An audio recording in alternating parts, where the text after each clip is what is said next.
Je la referme plus lourd.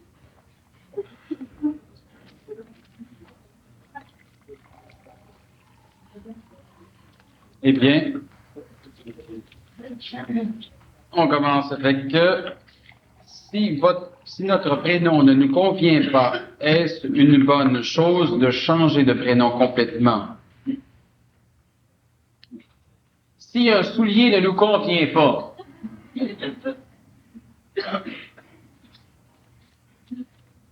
Donner le même prénom que je m'arrête 2 secondes.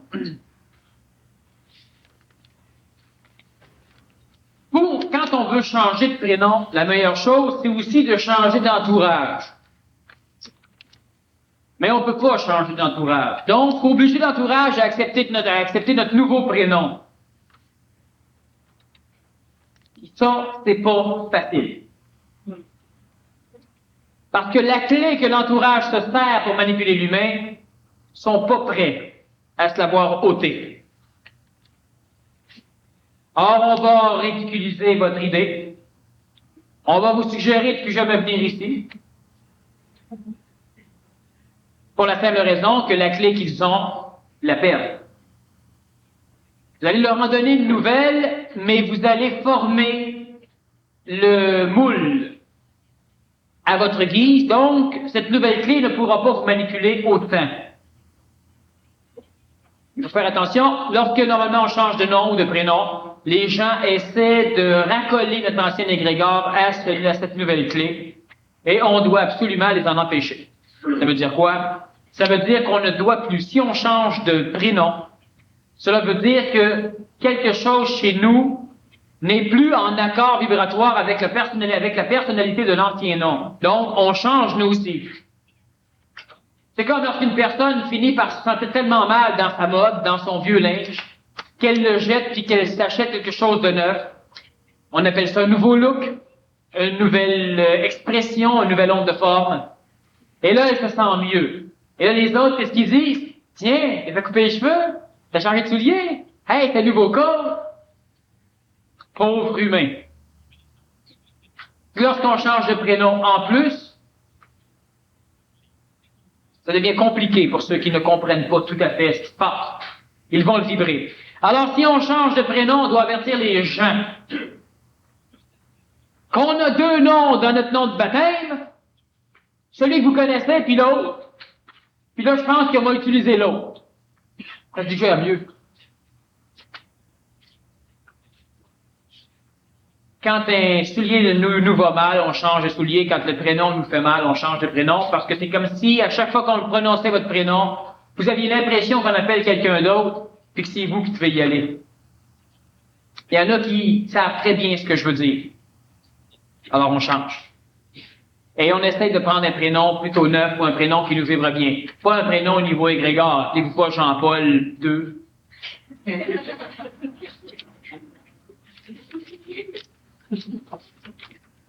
D'où vient cette théorie sur la force du nom? C'est quoi l'objectivité dans tout ça? Ça peut être une croyance non fondée, produit de l'imagination. J'aimerais savoir. Bon, même si j'y réponds, ça peut rester une croyance non fondée. Ce qui fait que c'est assez compliqué. Quand une personne veut savoir, elle pose la question de façon à savoir. Lorsque la personne dit que ceci peut être une croyance, que vous avez dit, qu'en pensez-vous? Ce que je vais continuer à dire peut aussi être aussi farfelu. D'où vient cette théorie? Ce n'est pas une théorie. Bon, pas pour celui qui l'applique. C'est une théorie pour celui qui traite, pas pour celui qui applique. C'est quoi l'objectivité dans tout ça? Si je vous dis que vous avez un estomac qui digère, c'est quoi l'objectivité là-dedans? Il n'y en a pas. Celui qui aura besoin de connaître l'estomac, le chirurgien, peut-être, ou le médecin, ou la personne malade, ou celle qui veut bien manger, elle verra peut-être de l'objectivité dans le fait de bien manger, et elle mangera bien parce qu'elle connaît son estomac, qu'elle n'a finalement jamais vu. Et on va dire, oui, mais d'autres l'ont vu l'estomac, donc on peut croire qu'il est là. Parfait. Je sais que le nom est une puissance, et ce n'est pas pour rien que toutes les nations et que toutes les théologies planétaires s'occupent tant du nom. Ça marche. Et où elle est, disons, c'est peut-être une croyance non fondée, produit de l'imagination. Premièrement, une croyance non fondée, ça existe. Une croyance fondée, ça n'existe pas. Toutes les croyances sont non fondées. Croire, c'est s'illusionner d'abord. Alors tout à l'heure, j'ai dit, ne croyez pas ce que je dis. Essayez-le. Maintenant, si ça coûte trop cher à un humain de l'essayer, qu'il prétende que c'est une croyance non fondée. Ça sera plus simple pour lui. Au moins, il n'y aura pas l'illusion d'avoir manqué quelque chose. Non fondé produit de l'imagination. Écoutez bien ceci. La puissance du mot. Tabarnak! Celui qui comprend pas ce que c'est que la puissance d'un nom, ciboire! Ça fait vibrer des cordes, n'est-ce pas, dans vos égos et dans votre âme?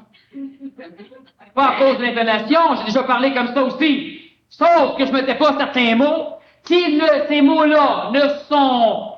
Les mots que je viens de mettre, je parle avec le même ton, mais ça n'a pas le même résultat.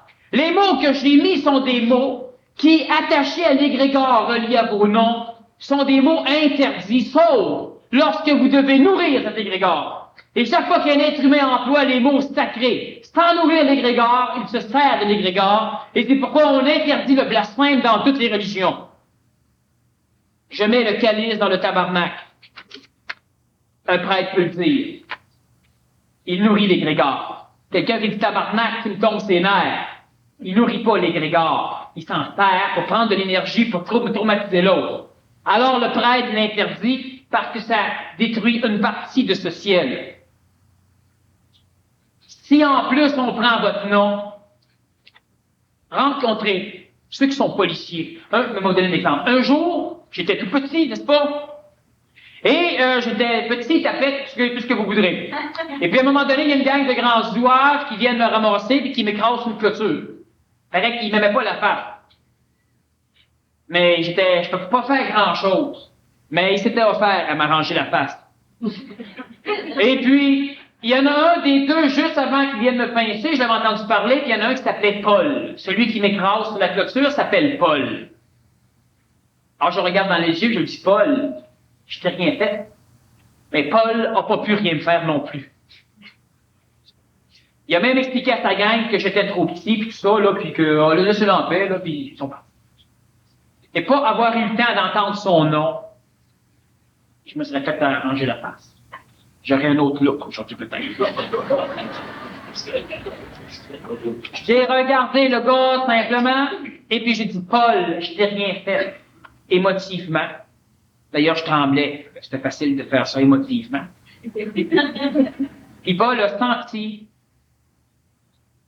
qu'il était fait. Un enfant est talent dans une classe. Criez, dites ce que vous voudrez. Demandez-lui son nom. Après ça, répétez-lui. Vous allez voir qu'il va rester. Tout le temps. Allez en cours supérieure et vous savez que le juge s'appelle peut-être William Descaries. Votre honneur. Un coup de flèche. William, est-ce que... Allez voir ce qui se passe. Là, vous jouez avec une clé qui ne fait pas le droit de toucher. Le juge doit rester intouchable. Votre seigneurie, votre honneur. Pas plus loin. J'appelle mon amant, mes amis souvent. Bonjour, j'appelle, puis est-ce que je pourrais parler à Jean? Est-ce que je pourrais parler à Michel? Les secrétaires, tous 2-3 fois, parce que normalement, on demande maître. Mais moi, je ne tolère aucun maître. Avocat ou notaire. C'est pas une théorie fondée sur un truc. Vous avez juste à apprendre à manipuler la langue de façon à prononcer un nom et vous verrez que vous aurez la clé. Au niveau des prières, c'est la même maudite affaire. L'individu qui se sert mal d'une clé n'aura pas le résultat qu'il faut. Et lorsque l'on possède la mécanique pour aller chercher de l'énergie, la croyance ou la foi n'est même pas nécessaire. Pas nécessaire de croire qu'en prenant une pelle puis en fait le temps de la neige va s'en aller pour que ça marche. Croyez-y tant que vous le faites pas. Achetez des pelles, attendez qu'il neige, croyez-y. La journée que vous voudrez vous en servir, vous allez devoir mettre un peu d'énergie puis le faire. C'est évident que lorsque l'on se sert d'un égrégore divin, on fait un pacte avec Dieu si on reste assujetti à lui Sinon, on reste libre de s'en servir. Il y a énormément d'individus qui ont décidé que parce qu'ils pouvaient guérir ou parce qu'ils voulaient faire quelque chose, qu'ils se remettaient entre les mains de Dieu. Eux autres font un pacte avec Dieu. Ils risquent d'être manipulés autant que celui qui fait un pacte avec le diable. Sauf que c'est mauditement plus agréable d'être manipulé par ce Dieu-là que par les forces sataniques qui sont aussi créées par l'homme. L'individu qui finit par pouvoir prononcer un nom et prononcer une verbalisation ordonnatrice, fait une prière, il a un effet, une puissance, un résultat. Plus vous aurez d'ego lorsque vous allez vous servir de ces clés-là, plus il y a de fortes risques que vous demandez des choses qui finalement vont vous tomber sur le nez. Sauf si c'est la santé, sauf si c'est des choses comme ça. Chose certaine, c'est que dans votre bureau, on vous appelle par votre nom. Appelez votre patron monsieur, et quand votre patron vous demande quelque chose que vous ne devriez pas faire, s'il prend votre prénom, vous allez avoir de la difficulté à vous en sortir. Observez simplement comment ça peut fonctionner. Et vous verrez que souvent, vous allez avoir de la difficulté à vous en sortir si dans certaines conditions, on prend votre prénom. Moi, je quête. Je joue de la musique et du violon, et j'ai mon petit violon en terre avec mes petits trous que j'ai patchés, puis je joue du violon. Là, tu passes, puis je veux que tu mettes la téléphone dedans, que je n'en mets pas, puis je suis dans le métro. D'un coup, je te vois aller, puis j'ai ton prénom. Bonjour, Pierre. Ça va de la misère, un sacre bleu, pas mettre d'argent dedans, mon Dieu. C'est un fait, c'est ça la puissance du nom. Le gars qui parle n'a pas encore tout ce qu'il faut, parce qu'il pourrait vous déshabiller. Quelqu'un qui emploie votre nom avec l'énergie exacte de votre onde de forme, il vous a de A à Z. Plus fort que l'hypnose, vous ne pourrez pas rien faire. Sauf que ces humains-là sur la planète, il y en a presque pas. Ils ont suffisamment d'intelligence pour ne pas user d'un prénom inutilement. Mais rencontrez-les pas pour leur faire quelque chose d'inécologique. Parce que si vous les rencontrez avec un couteau, vous risquez fortement de vous le planter vous-même. L'être humain a la faculté de se désassujettir de la manipulation d'autrui en commandant un nom qui va lui aller un peu mieux. Apprenez aux autres à prononcer votre nom comme vous voulez qu'ils le prononcent et apprenez-vous à le supporter, votre nom. Moi, je peux supporter mon prénom. Si je passe devant le violonneux qui dit « Daniel, bonjour, comment ça va? » Mon nom, je le supporte tellement bien. Il va dire « Oui, ça va bien. Et toi? Bonne journée. » Puis je m'en vais. Ça leur a rien fait. Si je veux lui en donner, je vais lui en donner. Mais ils ne pourront pas me pogner à lui en donner. Mais ceux qui ne supportent pas ou qui supportent mal leur prénom vont être faits. Je pourrais vous donner plein d'exemples. Passez dans votre vie, observez à votre travail, dans votre famille, de quelle façon on vous manipule. Il y a des enfants qui vont vous manipuler par les noms papa au moment, puis si ça marche pas, à un moment donné, peut-être que si une fois ou deux, vous leur avez permis d'utiliser votre prénom, mais si ça marche pas 3 ou 4 fois, la 5e fois, il prend votre prénom, vous allez quasiment être obligé de lui donner. Sinon, vous allez souffrir psychologiquement et émotivement de résister. Parce que ce prénom vous manipule. Alors, vous ne pourrez pas faire autrement que de souffrir si vous résistez.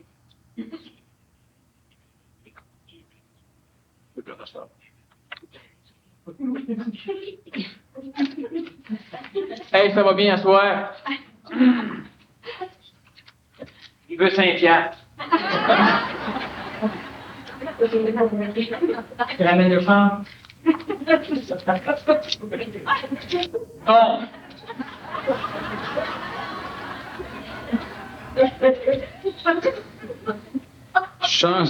Changer de nom dans une autre religion, cela n'entraînerait-il pas une guerre des dieux?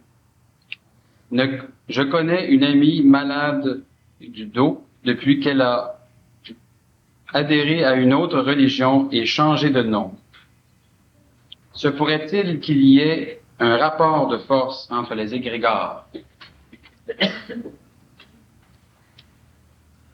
Normalement, lorsque le baptême de l'autre religion est accompli selon un rythme parfait de cet égrégore, normalement, la personne qui change de religion perd complètement l'assujettissement à l'ancien égrégore pour s'assujettir au nouvel égrégore. Lorsque l'on pénètre dans une nouvelle religion, le nouvel égrégore ou le nouveau Dieu qui vous reçoit tient à vous conserver. Étant donné qu'il est bâti à l'image de l'homme et à la ressemblance de l'homme, Les premières personnes, les nouveaux venus dans une religion, dormiront mieux, seront flattés, maudit, ça marche. Mais demande à celui depuis 3 ans, ça marche pas aussi bien que toi. Ça a marché comme ça quand il est rentré. Pourquoi? Celui qui rentre de nouvelle religion, l'égrégore le flatte, l'organisme qui reste bien là. Après ça, ben là, qui est dedans, ça là, s'occupe de l'autre. Là. Bon, c'est comme ça dans toutes les religions. Est-ce qu'à un moment donné, si le baptême a mal été accompli ou si la personne n'a pas été suffisamment attentive lors de son baptême, il est possible effectivement qu'elle n'ait pas rejeté son ancien nom.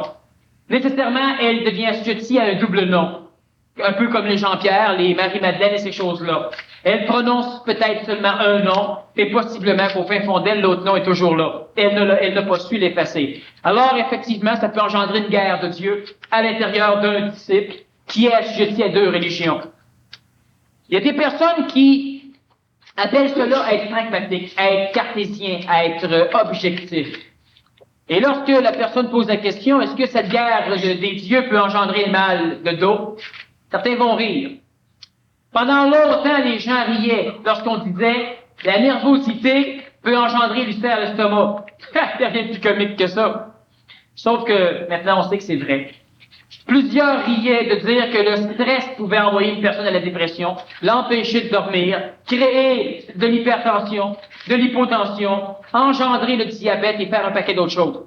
De plus en plus, on sait que les maladies sont presque tous psychogéniques, donc partent de la psychologie. Et si les maladies sont psychosomatiques, c'est le même phénomène, c'est parce que l'âme, la psychologie, a une grande interaction sur ce qui va se passer dans le corps. Si au niveau de l'âme, il y a un conflit de personnalité divine entre le croyant et ce qu'il croit, cela peut aussi s'exprimer par différentes formes de pathologie. Ne pensez pas que les maladies que vous avez sont là à cause du mauvais sort ou à cause de ceci ou de cela. Il y en a qui attrapent tout, puis il y en a qui attrapent rien. Il y en a qui ont des génétiques plus faibles, d'autres des génétiques plus fortes. Mais ce qui se passe là-dedans, ça donne un maudit coup de pouce à la génétique. La personne, elle n'a pas oublié son nom complètement, son ancien nom. Ou il y a des individus qui continuent de l'appeler avec son ancien nom. C'est suffisant pour qu'elle reste mal prise. Elle peut l'exprimer dans un problème dorsal, elle pourrait l'exprimer par un problème émotif, psychologique, par de l'art, par n'importe quoi. Habituellement, c'est exprimé par un doute majeur dans les 2 religions. Mais ça dépend des individus. Faut-il demeurer avec le nom que l'on s'est choisi ou le nom de naissance? Demandez plutôt. Le nom de naissance, le nom qu'on vous a choisi. Si vous étiez né lorsqu'on l'a décidé, de forte probabilité que ce nom allait exactement avec ce que vous étiez. À l'adolescence, l'individu change complètement. Et de temps en temps, le nom qui reste peut continuer à lui aller. On fait attention, il y a beaucoup de personnes qui sont convaincues que leurs noms leur vont bien, parce qu'ils y sont habitués. Faut-il demander avec le nom que l'on s'est choisi ou le nom de naissance? Lorsque l'on veut demander au niveau de... Et demander, c'est ordonner. C'est avec le nom qui est la clé. Présentement, le nom de naissance serait le nom le plus adapté à demander pour un égrégore dans lequel on est placé depuis le début, depuis notre naissance. Et je répète que l'ego de l'homme peut quêter et demander. L'homme qui transite vers ce que j'appelle l'homme nouveau, je parle d'homme, de femme ou d'enfant, homme nouveau, femme nouvelle, enfant nouveau, ne doit pas demander, il doit accomplir. Et lorsqu'on accomplit, cela veut dire que ce que l'on fait, on est sûr que cela doit être fait. À un point tel qu'on peut se dire, si ça ne doit pas être fait, je ne pourrai pas le faire. L'homme qui devient conséquentiel, donc écologique, applique et accomplit. Pour accomplir, son esprit, par l'intermédiaire de sa voix, doit donner un ordre. Et l'énergie vitale placée dans le monde de la mort, dans le ciel, est quelque chose qui doit être ordonné. Cela doit obéir. Donc, on ne demande pas, on ordonne. C'est comme ça que l'on fait. Tant que l'être humain veut être un être rampant devant ces créatures, il attend. Ça fait près de un peu plus de 3 milliards d'années que l'humain est en phase d'évolution planétaire, et ça fait plus de 35 millions d'années que l'humain attend consciemment. Tous ceux qui ont attendu la fin de l'inutile ont découvert, lorsque l'attente était finie, que c'était le temps maintenant qu'ils se prennent en main et qu'ils ordonnent. Si la théologie permet même à l'homme de faire les premiers pas, il faudra que l'homme les fasse, les premiers pas, pas attendre.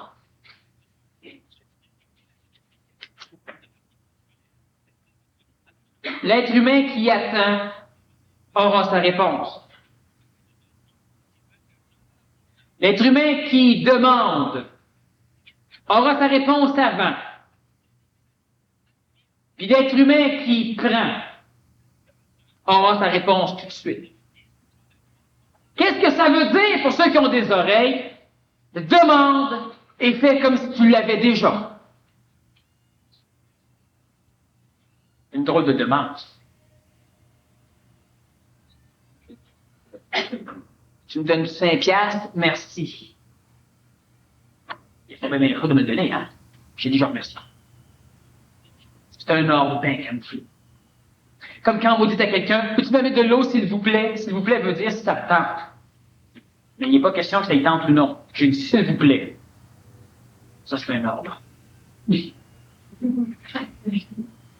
pas? Vous ne dites jamais, s'il vous plaît. Pour lui dire, fais ça si ça te plaît. On dit toujours, s'il vous plaît. En voulant dire, t'as pas le choix. Toujours. Oh, s'il vous plaît. Je t'étage. Non. Oh oui, non, non, s'il vous plaît. Eh, s'il vous plaît, non, ça me plaît pas. Non, c'est non. Mais ça aussi, c'est raffiné. Demande, fais comme si t'avais. Demande, puis prends-le.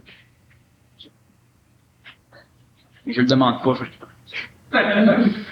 J'ai un garçon qui a été baptisé Jean-Marc. Moi, je l'appelle Marc, mais mon mari l'appelle quand même Jean-Marc et prononce toujours son nom autoritairement. Que peut-il arriver à l'enfant, le fait qu'il a 2 noms, Marc et Jean-Marc? Il a 23 mois. Bon, il faudrait simplement, l'enfant, pour l'instant, c'est pas important, parce que tant qu'il pourra pas parler, il pourra pas dire son mot. Bon. Il faudrait simplement s'entendre entre mari et femme pour savoir quel est le nom de l'enfant et de quelle façon il fonctionne. Chose certaine, si l'enfant a 2 noms, pendant longtemps, il ne comprendra pas trop ce qui lui arrive, puis on risque de développer non seulement la double personnalité du Jean-Marc, puis en plus la 3e personnalité, celle du Marc. C'est le cas de le dire, ça va le marquer. Donc, la personne de la femme devrait s'entendre avec le mari pour soit l'appeler Jean-Marc, soit l'appeler Marc, mais on ne doit pas prononcer 2 noms différents pour désigner un être humain, surtout à cet âge-là. Entendez-vous? Qu'arrive-t-il à ce moment-là lorsque l'on a le nom que l'on a reçu et celui qu'on se donne? Celui que l'on se donne est notre nom. Étant donné que nous avons une constitution suffisamment identifiée dans l'égrégore ou dans l'ego du nom de naissance, ça ne dérange absolument pas qu'un individu m'appelle Daniel et que moi, je me connaisse sous un autre nom, parce que la partie appelée un autre nom est la partie mentale ou supramentale de ma personnalité. Donc, lorsque je veux agir avec ce nom, et ce nom ne va me servir que lorsque je pénètre le monde de la mort pour faire des choses, alors ils me connaissent sous un nom qui les éloigne suffisamment, de façon à me laisser libre. Lorsque je parle à des humains, je parle avec un autre nom, le nom Daniel, qui est un nom qu'on peut attaquer ou manipuler comme on veut, et qui ne peut pas fondamentalement toucher ce que je suis, parce que ce que je suis n'est pas Daniel. Daniel est ce que j'étais. Alors si on va attaquer ce que j'étais, moi je m'en fous. Donc la personne qui a 2 noms, un nom pour elle ou un nom mental, ou un nouveau nom même s'il est psycho-émotif, un nom pour elle, ou avec, disons, un cercle fermé, eh bien, il n'y a aucun problème qu'elle ait 2 noms, parce que vu qu'elle a une identification dans son premier nom, le 2e nom va nécessairement identifier une nouvelle personne chez elle, c'est-à-dire une nouvelle forme de vibration qui peut être mentale, qui peut être reliée à l'ajusteur de pensée, ou qui peut être supramentale, mentale, dépendant de l'individu. Alors, il n'y a vraiment aucun problème lorsque l'identification, est complétée.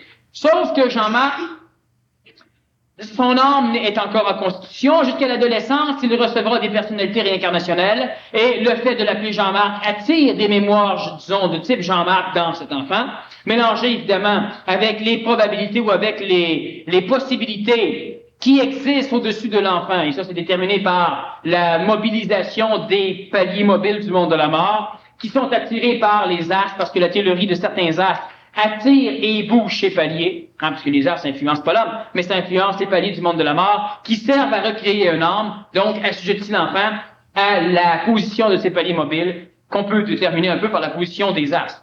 Bon, lorsque l'enfant est en croissance, jusqu'à l'identification, donc c'est un enfant suffisamment nouveau, il va s'identifier vers l'âge de 7-8 ans, et là, cette identification, la réincarnation pluralitaire, fusionnelle qui s'opère de la fécondation aller jusqu'à l'identification, va cesser. Entre-temps, ce qu'on appelle Jean-Marc, ici on appelle Marc, puisque Jean-Marc, c'est tout à fait différent de Marc, alors nécessairement, il y aura un mélange grégorien. Cela peut engendrer des problématiques de dédoublement de personnalité plus tard, ou des choses qui font que l'enfant ne saura jamais trop qui il est. Et déjà que l'humain ne sait pas trop qui il est, parce qu'il est assujetti à un nom, qu'il est assujetti à des milliers, même sinon des millions de personnes qui ont porté ce foutu nom-là avant, ben si en plus, il y en met deux, Jean-Marc, plus un troisième Marc, ça a des modèles de crier Paul qui va encore répondre oui. Comment savoir si le nom que l'on choisit pour notre n'est pas une mémoire du passé, même si ce nom nous paraît ne pas exister? Exemple, Raël. Bon, Raël est présentement un nom à ne pas employer parce qu'il a été commercialisé. Comment savoir si le nom que l'on choisit pour notre n'est pas une mémoire du passé? Ça n'a aucune importance, on doit choisir un nom qui nous va comme un gant. Et lorsque le gant ne fait plus, on change de gant. Vous savez, il y a plusieurs personnes à un moment donné qui ont des souliers qui ne leur font plus. Ils changent pas de souliers, ils changent pas de pointure. Alors, à un moment donné, les orteils en pile, une par-dessus l'autre. Bon. Puis là, on dit, ben oui, mais ils font encore. Je suis sûr qu'ils font encore. C'est le pied qui s'est déformé. L'humain ne doit pas se déformer pour son nom. Ce que beaucoup vont faire. Alors, comment savoir si le nom que l'on choisit, le nom est bien pour nous? Il faut simplement qu'il nous plaise. Si Raël plaît à la personne, alors qu'elle s'appelle Raël. Sauf qu'elle verra que dans un contexte socio-spirituel que nous connaissons, si elle se fait appeler Raël, on lui demandera où sont les scoubas.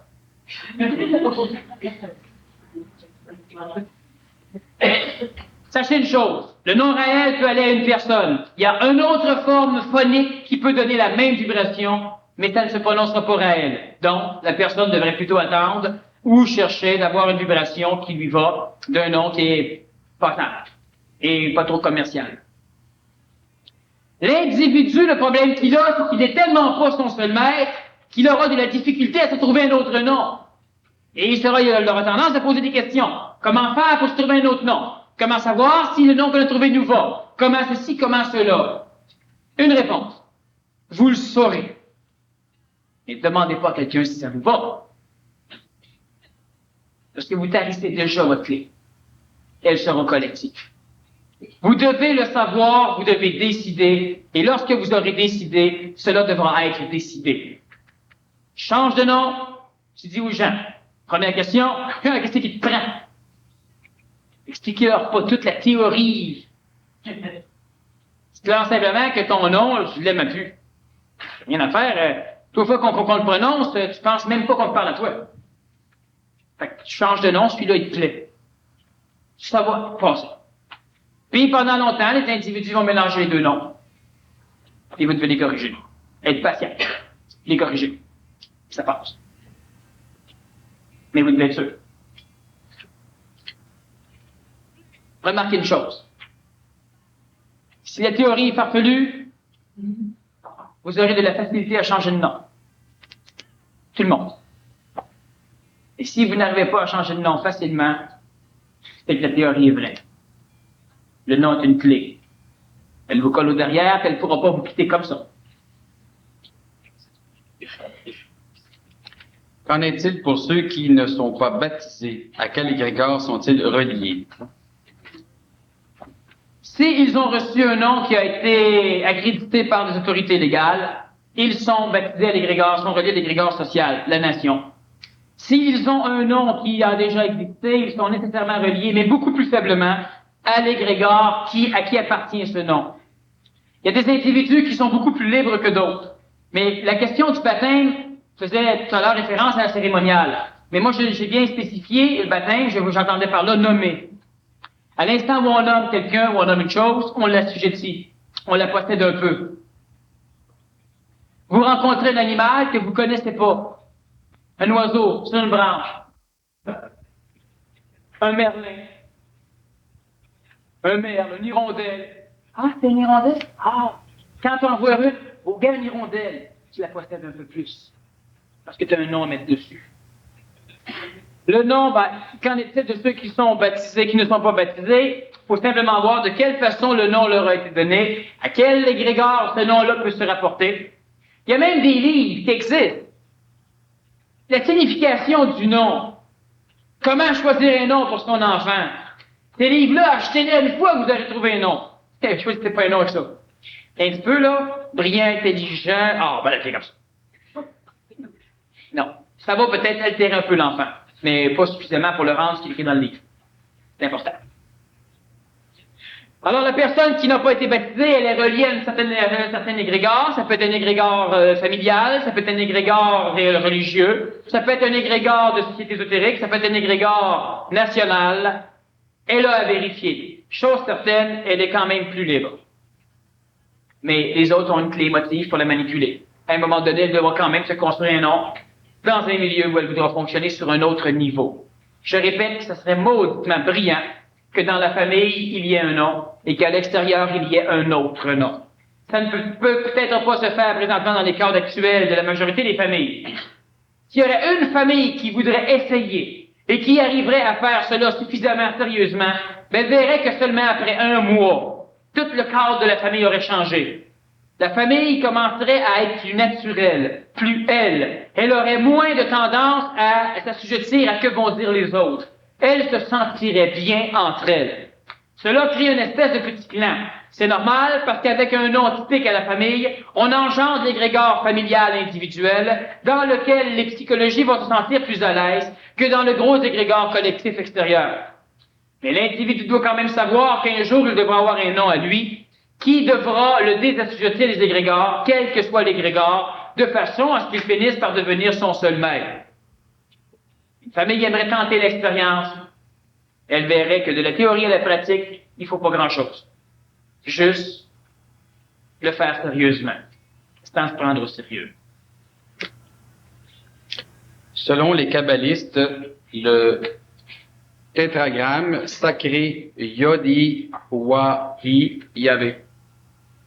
a été sottement traduit par Jéhovah ou Yahvé, ce qui ne veut absolument rien dire. Alors comment peut-on parler de force jéhovique ou yahvique? C'est simple. Si cela, effectivement, Yodévaé a été traduit d'une façon Yahvé ou Jéhovah, preuve que, comme tout à l'heure j'expliquais, il y a beaucoup d'humains qui cachent les clés un peu trop loin. Comment pourrions-nous parler de force jéhovique ou yahvique? C'est extrêmement simple. Parce que cette traduction a été faite, le mot Jéhovah existait bien avant le Yodévaé, le mot Yahvé existait bien avant aussi, et c'est pourquoi par la suite on a tenté de prendre ces mots et de les accoler aux anciens archétypes. Yahvé, Jéhovah sont des égrégores parce qu'il y a tellement d'humains qui, sottement ou non, les prient, ils deviennent des dieux puissants sur le monde de la planète. Yodévaé n'a foutrement rien à voir avec ni Jéhovah ni Yahvé. C'est un peu comme lorsque je parle du Nazaréen. Je ne parle pas du Christ émotif, planté sur un bout de bois, les bras écartelés, où tout le monde tripe à le regarder broyer et souffrir. Quand je parle du Nazaréen, je parle de tout ce qui avait d'importance dans le personnage, et non pas de ce qui émotivement a été ramassé par la suite dans des cultes particuliers qui ont certains effets, mais qui ne s'adressent absolument pas à l'énergie supramentale ou l'énergie christique, qui est venue à un moment donné christifier Jésus ou Jésus-A pour en faire ce qui a été l'un des plus grands avatars. Lorsque je parle du Nazaréen, j'emploie le mot qui était le mot de ses disciples, c'est-à-dire que le Nazaréen se faisait appeler ainsi par ceux qui avaient respect pour ce qu'il était. Sachant lui-même qu'il ne venait pas de Nazareth, étant donné que la ville de Nazareth n'existait pas à l'époque, Mais par contre, il faisait partie de la secte nazaréenne, de par sa mère Marie et de par son père Joseph, il se faisait appeler le Nazaréen, l'une des sectes des gentils. Et c'est pourquoi d'ailleurs, il demande à tous, il parle du peuple élu et des gentils. Ça va de soi, les autres, les siens. Alors, lorsque nous parlons de Yodévoé, nous ne faisons référence à un autre égrégore, beaucoup plus vieux, beaucoup plus puissant dans sa vieillesse que Jéhovah Yahvé. Même si au niveau de l'oreille de l'homme, Jéhovah Yahvé est apparu avant le mot Yodévoé. Ce mot kabbalistique, ce mot occulte, a une autre puissance. Cette puissance-là, elle peut être employée par certains prêtres. Elle peut être employée par certaines personnes qui veulent agir sur des structures archétypales, sur le fondement même des archétypes cosmiques, qui va supporter l'idée même de Jéhovah, de Yahvé et des autres divinités. Alors, c'est une tradition qui a été instaurée par l'intelligence de façon à ce que l'homme ne puisse pas connaître le mot juste pour travailler avec le monde de la mort. On lui a donné des colorations de ce mot, ce qui lui a permis d'engendrer d'autres égrégores auxquels il s'assujettit maintenant, les égrégores que nous connaissons, soit Jéhovah, soit Yahvé, et soit les autres que nous avons sur la planète. La Kabbale provient de très très loin, et la Kabbale, dans son essence, retient encore des choses qui sont des clés mal utilisées par la majorité des kabbalistes. On connaît la guématrie ou la guématria, qui va être l'étude vibratoire des noms, merveilleusement applicable aux noms hébreux. Si notre prénom ne nous convient pas, est-ce une bonne chose de changer de prénom complètement, de donner le même prénom que le père à son fils? Le fils doit avoir son nom, et le père doit avoir son nom. Assujettir le fils à s'appeler Junior, Daniel Junior, c'est obliger le fils à supporter le karma du père et à poursuivre la vie du père lorsque le père sera parti. Le fils, la fille, doit avoir un nom qui lui va dans sa vibration, et les parents aussi. Si notre prénom ne nous convient pas, est-ce une bonne chose de changer de prénom complètement? La question pourrait se dire, est-ce une bonne chose de le changer légalement? Ce n'est pas important de le changer légalement. Comprenez que vous devez avoir un prénom qui va servir aux poursuites, qui va servir à signer les contrats, qui va servir à plusieurs choses, et lorsqu'à un moment donné, ce prénom-là sera attaqué, il vous laissera en paix les journées où vous allez vous sentir vibrer sous l'autre prénom. Vous aurez toujours arrêté ça. Si je m'appelle Daniel publiquement et que je m'appelle Marc chez moi, à un moment donné, je reçois une lettre, Daniel Kem, vous n'avez pas payé ceci, cela, tatatata. Je dis, parfait, faudrait que je règle ça. Et là, ma fille vient me voir, elle dit, Marc, viens jouer avec moi. Je ne souffre plus de ce qui atteint Daniel. Et ce n'est pas de la philosophie, c'est aussi tangible que de la matière. Alors, Marc, il s'en va jouer, et le lendemain matin, Daniel rentre au bureau, prend ses feuilles, règle de ses cossins. Il rentre à la maison, tout le monde dit bonjour à Marc, le bureau est en arrière. Il n'a pas le choix. Et il faut faire cela sérieusement. Pas que la personne a dit, ouais, c'est bon, elle m'appelle Marc, mais c'est Daniel mon nom. Si tu dis ça, le problème va te rester dessus, tu n'auras pas le choix. On dit à quelqu'un, tu prends des vacances, là, ben, essaie donc d'oublier ton travail. Tu pourrais dire, oui, mais c'est psychologiquement, j'ai oublié mon travail. Oui, mais fais-les. Ça prend des maudites bonnes vacances. Puis tout le long, tu te dis, ouais, tu sais, je suis en vacances, mais en réalité, j'ai encore un problème là-bas. Ça valait pas la peine de prendre des vacances. C'est un psychologique, oui. La psychologie est aussi puissante que la matière, la preuve, elle est même capable de le rendre malade. C'est elle qui se traduit dans votre écriture. On peut, par la graphologie, savoir où vous en êtes. Par les lignes de la main, par votre faciès, par votre marche, par votre attitude, votre manière de vous habiller. Bon, la façon de dire que la psychologie, c'est juste de l'illusion, c'est matériellement puissant. La personne a changé de nom complètement, non. Votre nom connu sur lequel tout le monde pile ou embrasse, gardez-le. À un moment donné, dans un cercle fermé, la famille peut-être, ou quelque chose d'autre, ça peut être bon d'avoir un autre nom. Puis peut-être chez soi aussi quand on part en vacances. Un psychologue non averti va dire, ouais, mais si tu pars en vacances, tu prends un autre nom, c'est comme si tu actais. C'est ça, mon gars. Va et acte. Puis quand tu reviendras dans ta vraie vie, pars de là-bas, puis viens acter ici. Tant qu'à acter.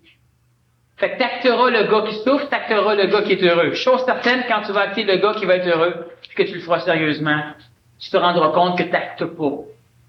Tu es. Alors, tu peux rentrer à ton bureau et être malheureux, ou te dire que tu actes le malheur, puis rentrer chez vous puis être heureux, ou te dire que tu actes le bonheur. Chose certaine, demandez à n'importe quel acteur, c'est mauditement plus fun de faire un rôle heureux que faire un rôle malheureux.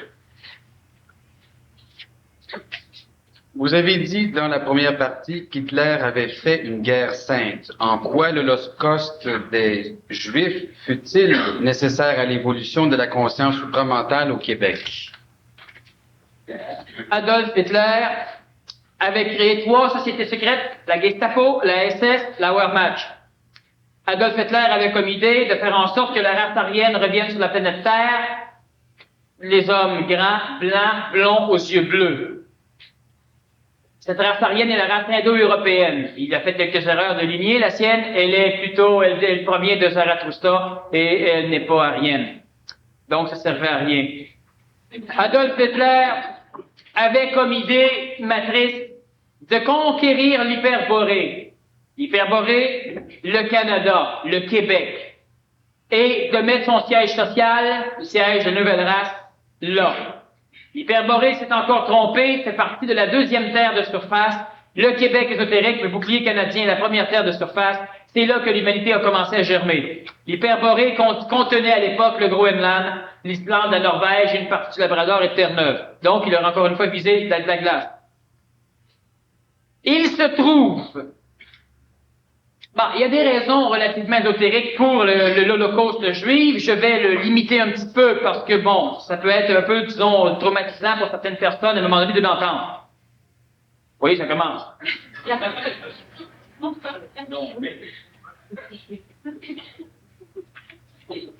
Il se trouve que l'égrégore juif a toujours été l'un des plus puissants dans le monde de la mort.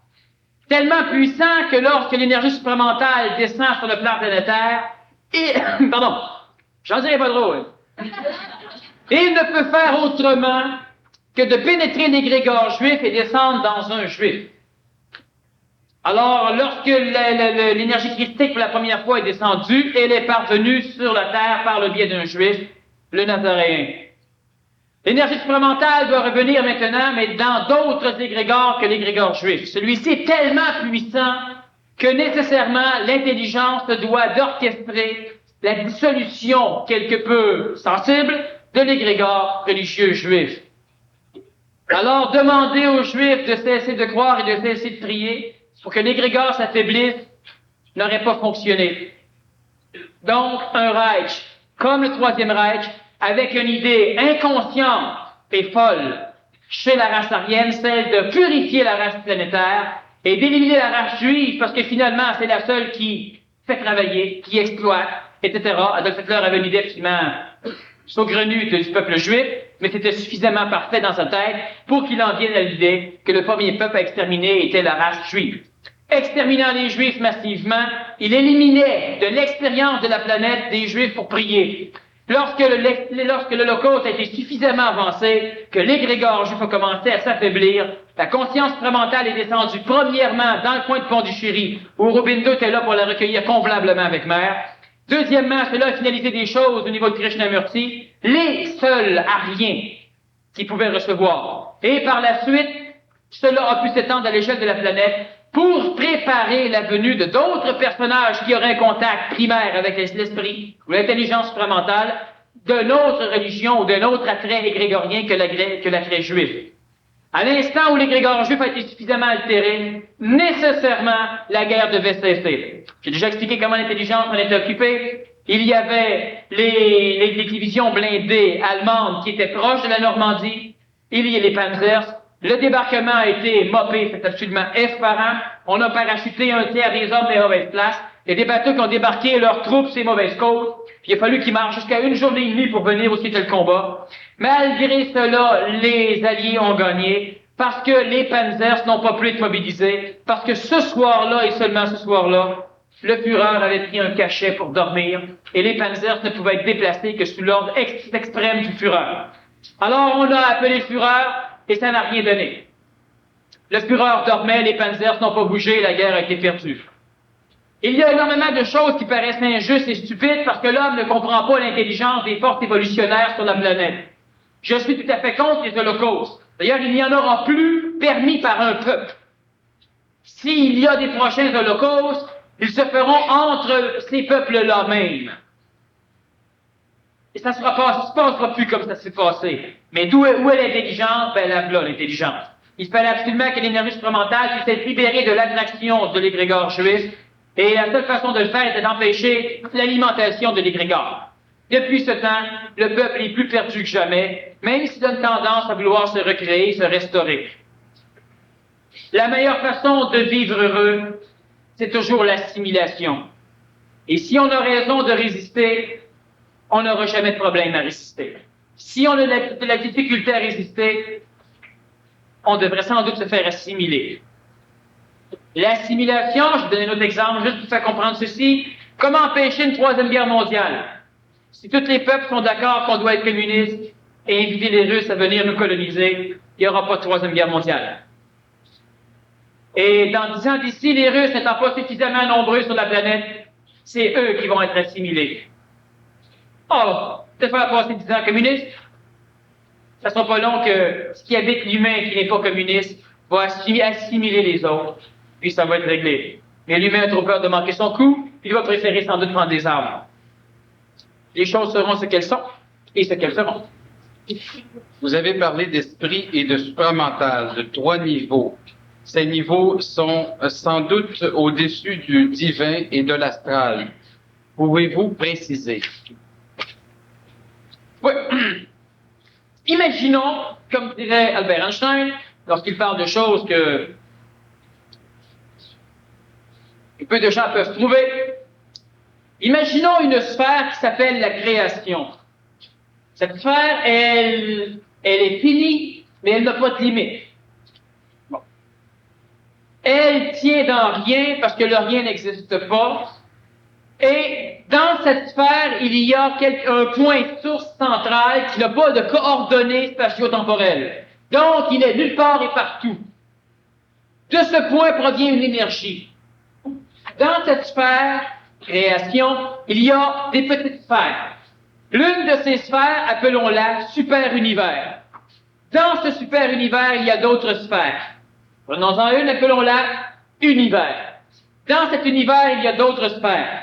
Prenons-en une, appelons-la galaxie. Dans cette galaxie, il y a d'autres univers. Prenons-en un, appelons-la système solaire. Dans le système solaire, on appelle cela système planétaire. Dans cette sphère majeure, ce qui relie, ce qu'on peut rappeler l'amour, mais ce qui relie, ce qui coordonne la relation entre les super-univers, porte le nom ésotérique d'énergie divine. Ça n'a rien à voir avec le Dieu que souvent l'humain prie, mais c'est une force réactionnelle intentionnelle. À l'intérieur du super-univers, un deuxième palier. Nous pouvons retrouver des particularités de cette force divine. Dans le super-univers, il y a une énergie qui va porter le nom de bouddhique. Ça n'a rien à voir avec Bouddha. Les Bouddhas visaient quelque chose du genre. C'est pourquoi cette énergie porte ce nom pour l'instant. Dans le super-univers, il y a les univers. Dans l'univers, il y a une coloration de la première énergie. Elle portera le nom de supramentale dans l'univers. Cette énergie supramentale sera donc l'énergie de l'esprit saint, l'esprit pur, c'est-à-dire non coloré par la mémoire d'une planète. Cet esprit, donc, ce supramental dans l'univers, se divise lorsqu'il pénètre les galaxies et il va devenir une force mentale. Cette force mentale, lorsqu'elle touche un contexte du système solaire, un contexte presque un contexte planétaire, devient une force astrale. Lorsque cela pénètre complètement le contexte planétaire, cela engendre la matière qui révèle, disons l'énergie qui révèle la matière, l'énergie vitale, la vie. Et il y a ensuite la matière. Donc, vous avez parlé d'esprit et de supramental. Nous parlons donc d'énergie universelle, qui, pour l'instant, contentons-nous de l'appeler énergie galactique. C'est suffisamment proche de nous. Ces niveaux sont sans doute au-dessus du divin ou de l'astral. S'entendre encore une fois, lorsque l'être humain conceptualise un Dieu, c'est un Dieu placé dans l'astral par l'homme, à l'image et à la ressemblance de l'homme. Je répète qu'à l'époque des Romains, on avait des dieux de colère et de vengeance. Même Jacob, même Isaac avait un Dieu de colère et de vengeance. Et ces dieux-là sont devenus des dieux de paix, de pardon et d'amour, au fur et à mesure où l'humain est devenu un être de paix, d'amour et de pardon. Les dieux de l'homme ont évolué au même rythme que l'homme. Mais ce ne sont pas ces dieux qui ont engendré l'homme, mais c'est ces divinités qui engendrent l'âme dans l'homme. Et c'est pourquoi cette divinité enseigne à l'homme que l'homme doit sauver son âme. Même si l'archétype prétend qu'il y a le corps, en deuxième l'âme, et en troisième le plus important l'esprit, continuellement les théologies parlent de l'âme. C'est normal, c'est ça qui les nourrit. L'homme ne doit pas sauver son âme. Il doit faire en sorte que l'esprit prenne la place de l'âme. Et ça se fait comment? Ça se fait tout seul. L'esprit s'en occupe.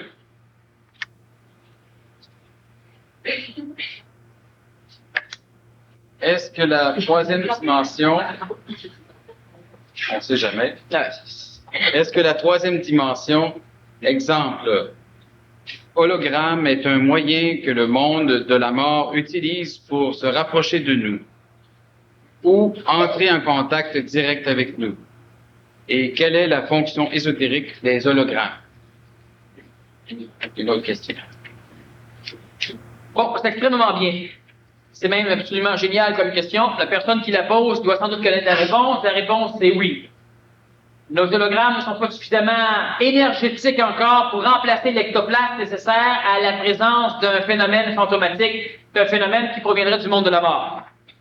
Lorsqu'on arrivera à créer un hologramme suffisamment puissant pour qu'il donne de l'illusion, effectivement, certains artistes créeront des hologrammes plutôt sataniques, un peu comme certaines musiques que nous connaissons aujourd'hui, qui sont le reflet pathétique, que de le dire, d'une force astrale en train de mourir, des forces démoniaques et diaboliques.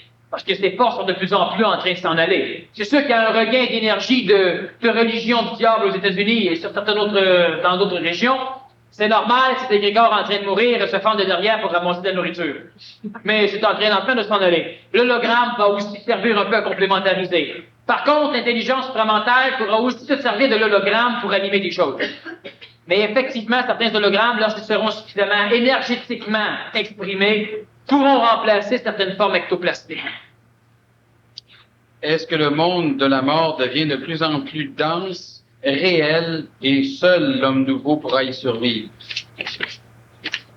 Oui, seul l'homme nouveau pourra y survivre. Faites-vous-en pas, la majorité d'entre vous, vous allez être devenus des personnes nouvelles avant d'être écrasés. Le monde de la mort, il est extrêmement grand. Plus l'être humain arrive à mentaliser, à moins nourrir, à moins émotiviser son raisonnement, moins il nourrit le monde de la mort. L'intelligence s'organise, on l'a déjà vu lorsque j'expliquais le processus de réincarnation pluralitaire, pour faire en sorte que certaines nations vivent des conditions planétaires similaires, soit des épidémies pendant 10, 15, 20, 30, 40 ans, soit des guerres à long terme, de façon à ce que les âmes vivent le même genre d'expérience pour pouvoir se fusionner plus facilement dans la partie purgatoriale du monde de la mort, pour que lorsqu'ils vont se réincarner, 300-400 individus puissent finalement se retrouver dans un individu. Ce qui va faire en sorte qu'un jour, il y aura approximativement 144 853 personnages sur la planète Terre, ce que la théologie appelle des élus, qui contiendra dans leur corps, dans leur conscience, l'humanité du passé, celle d'aujourd'hui et dans laquelle qui va suivre.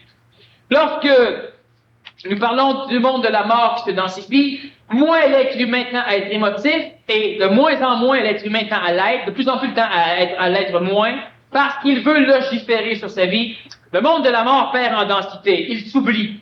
S'oubliant, c'est évident qu'un jour, les parties hautement spirituelles voudront se battre contre l'homme parce que perdant en vibration, elles vont devenir lentement de Yahvé, qu'elles vont passer à l'état de satanique.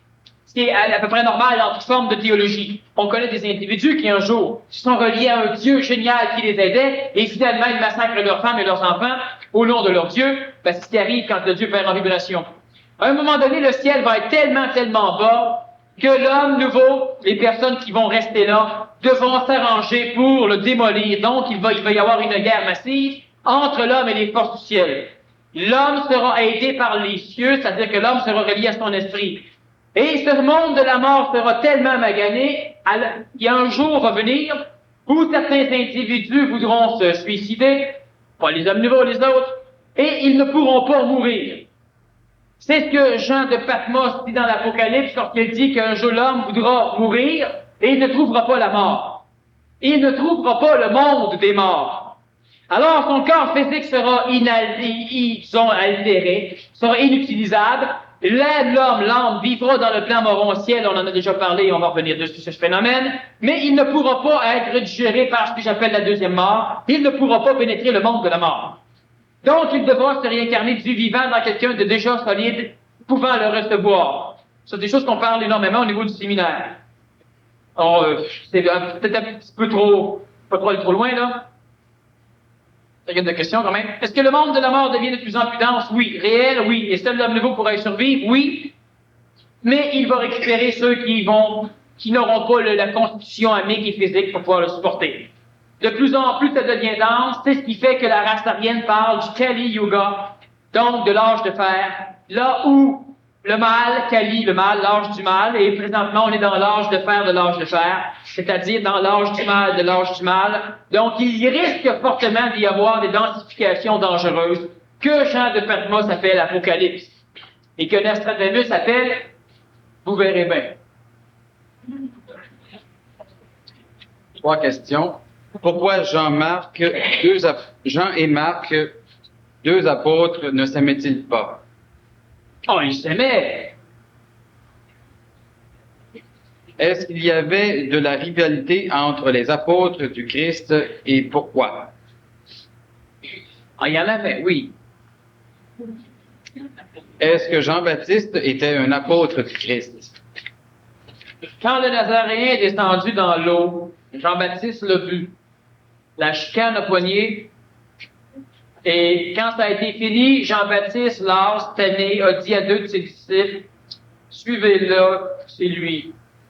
Parce que le Baptiste aurait et a tout fait pour être celui qui recevrait l'énergie christique, alors que son rôle était surtout de le préparer. Lorsque Jean-Baptiste, son gros problème, c'était l'ego. Il avait une grande gueule. Et lorsque son travail était fini, il n'a pas pu s'empêcher de continuer. Alors, le Nazaréen, l'intelligence, a dû éliminer le Baptiste. Lorsqu'à un moment donné, le Nazaréen demande à ces 2 apôtres-là, et le Baptiste avait des nouvelles, on lui répond oui, il est mort. Et le Nazaréen enchaîne sur une autre conversation. C'est ce qu'il voulait savoir. Est-ce qu'il y avait des problèmes, des flamèches? Il ne disait pas ça à l'époque, évidemment. Il parlait plutôt de plumes. Entre les apôtres, bien oui. Pourquoi? Certains étaient pécheurs, certains étaient grecs, certains étaient de d'autres nationalités. Nécessairement, c'est intelligent de les réunir. Ça permettait de créer des évangiles qui comptent certaines choses s'adressant à différents peuples. Mais les apôtres étaient extrêmement orgueilleux, égoïsés. Le moins égoïsé du lot, Pierre, a réussi quand même à renier le Nazaréen 3 fois, avant le chant du coq. Et comme je dis souvent, c'est parce qu'on avait empêché le coq de chanter, pour que les paroles s'accomplissent. Alors, effectivement, c'était des êtres humains tout à fait conventionnels, sauf que chacun d'eux était privilégié, c'est-à-dire que chacun d'eux recevait une partie d'une coloration de l'énergie supramentale dans le plan planétaire. Ésotériquement, on parle de différents faisceaux d'énergie. Alors, effectivement, chaque apôtre était relié à un faisceau particulier. Il y avait 14 faisceaux à l'époque, le Nazaréen, Lazare, les 12 apôtres. Mais ce n'était pas... Certains marchaient en groupe de 2 ou de 3, mais ils ne peuvent pas tous se tenir ensemble. Juste Judas, d'ailleurs. Il n'y a personne qui s'est plaint ben quand il est parti. C'était pas le plus aimé. Pourquoi? Parce que c'était le meilleur disciple du Nazaréen et c'était le plus grand chum du Nazaréen.